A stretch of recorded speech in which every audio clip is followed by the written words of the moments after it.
మన నమస్తే తెలంగాణ ఇవాళ నిరుద్యోగుల్ని బాగా హైలైట్ చేసింది ఎందుకనాల కానీ ఇక మా అన్నట విద్వేషం వద్దన్న వేదిక పైనే విషం చిమ్మిన సీఎం అట. రావి నారాయణ రెడ్డి అవార్డు సభలో నోరు వారేసుకున్న రేవంత్ అట. విద్వేష ప్రసంగాలు మంచివి కావని సూచించిన జస్టిస్ సుదర్శన్ రెడ్డి అట అదే వేదిక నుంచి కేసీఆర్ పై రేవంత్ రెడ్డి విద్వేష ప్రసంగం చేసింది. అంటే కుక్క తోక వంకర ఏం చేయమంటారు, కుక్క తోకరా దాన్ని చక్కగా పట్టుకుంటే ఉంటుందా, చెయ్యడు అందరం మళ్ళీ వంకర అవుతుంది. రేవంత్ రెడ్డి అంతే. ఇప్పుడు జస్టిస్ సుదర్శన్ రెడ్డి చెప్పిండు, పట్టుకున్నంతసేపు విన్నాడు, వదిలిండు మళ్ళీ వంకర తిరుగుతాడు అంతే. మరి ఊక పట్టుకుని ఉండాలి మరి అసలు అదనమాట. సో ఇప్పుడు ఉద్యమం పైన అడ్డగోలు వ్యాఖ్యలు చేసిండు. నాడు రేవంత్ రెడ్డి ఉద్యమ ద్రోహాన్ని గుర్తు చేస్తున్న తెలంగాణ వాదులు.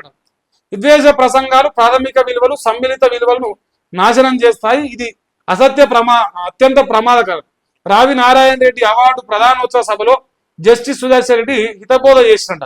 సో ఈ మధ్య కొందరు తెలంగాణ జాతిపితలమని వాళ్ళే రాసుకుంటున్నారు, ఉద్యమకారులమని చెప్పుకుంటున్నారు, జాతిపితని చెప్పుకుంటున్న వాళ్ళు ఏం చేశారు? సో అదే అడుగుతున్నా. మరి ఇదే సిగ్గు తప్పిన గాడిది ఎందుకు ఆనాడు కేసీఆర్ ఉద్యమాన్ని పొగిడిండు? ఒకవేళ ఎవడన్నా కేసీఆర్ చేసిన ఉద్యమాన్ని తక్కువ అంచనా వేసి మాత్రం వాడు పనికిమాలిన సన్నాసి, అవగాహన లేని ఎదవా అని ఎందుకు ఆనాడు రేవంత్ రెడ్డి చెప్పిండు? మరి ఇలా ఆ ఎదవ ఎవరైతురు? ఆ రేవంత్ రెడ్డి చెప్పిన ఎదవా, ఆ రేవంత్ రెడ్డి చెప్పిన అజ్ఞాని, ఆ రేవంత్ రెడ్డి చెప్పిన తెలంగాణ ఉద్యమం చేసిన కేసీఆర్ అవమానిస్తున్న ద్రోహులుగా ఇలా ఎవరు కనిపిస్తున్నారు తెలంగాణ ప్రజలకు? నాయన మనం నోరు మొక్కాలి. సో అది కథ. తర్వాత రేవంతే బ్లాక్ మెయిలర్ అట. ఆ విషయం కాంగ్రెస్ లో ఎవరిని అడిగినా కూడా చెప్తారట. సీఎం పదవి అట్లనే తెచ్చుకొని ఉంటాడట. మేడారం జాతర నిర్వహణలో సర్కారు వైఫల్యం అట. కేంద్ర బడ్జెట్ రోజే కేసీఆర్ విచారణ దుర్మార్గం అట. తెలంగాణ రాష్ట్ర ప్రయోజనాలపైన కేసీఆర్ ధ్యాసట. సినిమా వాళ్ళ ఫోన్లు ట్యాప్ చేయలేదని పోలీసులే అన్నారట. 2 ఏళ్లుగా టీవీ సీరియల్ కల్పిస్తున్న సిటు విచారణ, ఎవరు ఫిర్యాదు చేయకుండా అక్రమ కేసు నమోదట. ఇల్లీగల్ అని సజ్జనార్ ట్వీట్ చేయడం హాస్యాస్పదం. కేసీఆర్ కు రాష్ట్ర వ్యాప్తంగా వెల్లువెత్తిన సంఘీభావం.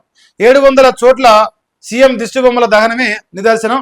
నాటి తెలంగాణ ఉద్యమం కండకు కట్టింది. ఉద్యమ స్ఫూర్తిని దాటిన నిరసన ప్రదర్శనలు. కేసీఆర్ కోసం తరలి వచ్చిన శ్రేణులకు ధన్యవాదాలు. మున్సిపల్ ఎన్నికల్లో లబ్ధి కోసం అక్రమ కేసులు. కేంద్ర బడ్జెట్ లో రాష్ట్ర ఎంపీలు సాధించింది 0. సింగరేణిపై దర్యాప్తునకు భయమెందుకు కిషన్ రెడ్డి. పాత కొత్త బాస్ల మెప్పు కోసం సీఎం ఆరాటపడుతుండు. చిట్చాట్లో BRS working president KTR. So 1 by 1 నిన్న ఆ 700 చోట్ల దిష్టిబొమ్మలు దహనం చేశారు. కేసీఆర్ కు సంఘీభావం తెలిపిన ప్రతి ఒక్కరికి ధన్యవాదాలు అని చెప్పి చెప్తుండ్రు. ఇక ఆయన అయితే ఇప్పుడు అలా అయ్యే పేపరు హరీష్ రావు వాత కింద పెద్ద రాయడం అన్న. ఎందుకంటే ఇప్పుడు కొడుకే పెద్ద కావాలి, మన కోసం కష్టపడి అల్లుడు పెద్ద కావాలి, అదో పరిశానం తీలకు. కొడుకే ముఖ్యమంత్రి కావాలని ఆలబదాలది. సో కొడుకు మాటన పూస గుచ్చినట్టు అచ్చరం దిద్దిరిరా అది కనిపిస్తుంది.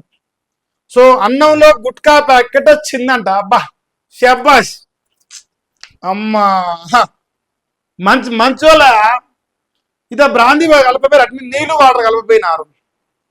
నీళ్లు వాటర్ కలిపితే సూపర్ ఉంటుండే ఫుడ్. ఇప్పుడు ఇక నల్లగొండలోని మహాత్మా గాంధీ యూనివర్సిటీ హాస్టల్లో అన్నంలో సోమవారం గుట్కా ప్యాకెట్ కనిపించడంతో నిరుద్యోగులు ధర్నాకు దిగిరట. ఈ విషయమై యూనివర్సిటీ అధికారులకు ఫిర్యాదు చేసినా స్పందించకపోవడంతో విద్యార్థులు నాటకపల్లి అద్దంకి జాతీయ రహదారిపై ధర్నా చేశాడ. జాతీయ రహదారి పక్కనే వర్సిటీలోకి వెళ్లే దారిలో వండిన అన్నం గిన్నెలో మధ్యాహ్నం 3 గంటల వరకు ఆందోళన చేపట్టారట. చూసిర్రా, ఇక్కడ బొమ్మ ముందలేసారు, గిన్నె ముందలేసారు. ఆడో గుట్కా తింటాడు వండాడు, అది అల్లిసి వేసిండు. కమ్మ ఉంటుంది తినరి అని.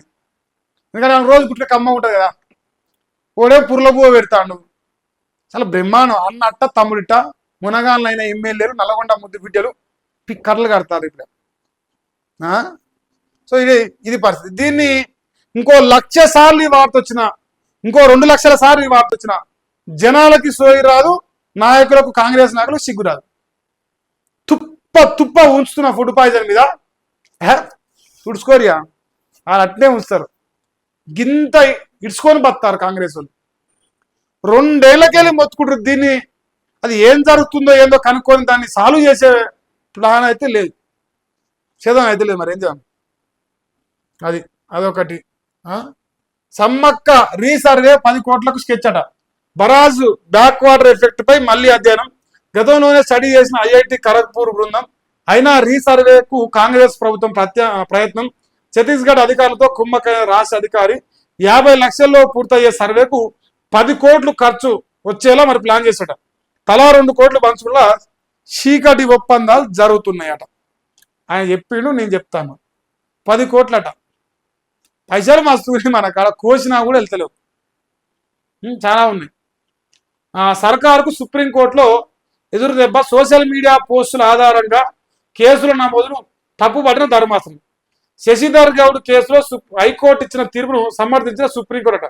సోషల్ మీడియాలో పోస్టులు పెట్టేవారు గొంతు నొక్కాలనే రాష్ట్ర ప్రభుత్వ కుట్రను సుప్రీంకోర్టు అడ్డుకున్నది. ప్రజాస్వామ్యంలో విమర్శలకు తావు లేదనే ధోరణిలో పోలీసులు పెట్టిన కేసును హైకోర్టు కొట్టేసిన మరి రేవంత్ రెడ్డి ప్రభుత్వం మొండిపడలతో సుప్రీంకోర్టు వెళ్లి ఓడిపోయిందట. బీఆర్ఎస్ సోషల్ మీడియా వారిగా శశిధర్ గౌడ్ నల్ల బాలుపై పెట్టిన కేసును కొట్టివేస్తూ హైకోర్టు ఇచ్చిన తీర్పును రద్దు చేయాలని ప్రభుత్వం దాఖలు చేసిన అప్పీల్ను సుప్రీంకోర్టు డిస్మిస్ చేసింది. సోషల్ మీడియా పోస్టు ఆధారంగా తెలంగాణ పోలీసులు కేసు నమోదు చేయడం ప్రజాస్వామ్య విలువలకు విరుద్ధమని, భావప్రకటన స్వేచ్ఛను హరించడమేనన్న హైకోర్టు తీర్పును ఆమోదించింది. శశిధర్ను అక్రమ కేసులో పోలీసులు అరెస్టు చేశారని హైకోర్టు తేల్చి చెప్తూ వెలువరించిన తీర్పును ధర్మాసనం సమర్థించింది. బీఆర్ఎస్ పార్టీ అధికారిక ట్విట్టర్ హ్యాండిల్లో వచ్చిన ఒక ట్వీట్ ను బీఆర్ఎస్ సోషల్ మీడియా వారియర్ గా ఉన్న ఈయన రీట్వీట్ చేసినట్ట. మరి దానిపైన కేసు పెట్టాడ. అంటే సోషల్ మీడియాలో పెట్టే పోస్టుల పైన కేసు పెట్టడం ఇది శతగాని చర్య కాదు. చూస్తాను మరి ఏం చేద్దాం. మరి శతగాని చర్యగానే భావిస్తాను నేను కూడా. తప్పలేదా పాపం వాళ్ళకు రేవంత్ రెడ్డి ప్రెజర్ ఎక్కువైంది. మరి ఏం చేయమంటారు? సో అందువల్ల వాళ్ళు ఏదో కేసులు పెడతారు.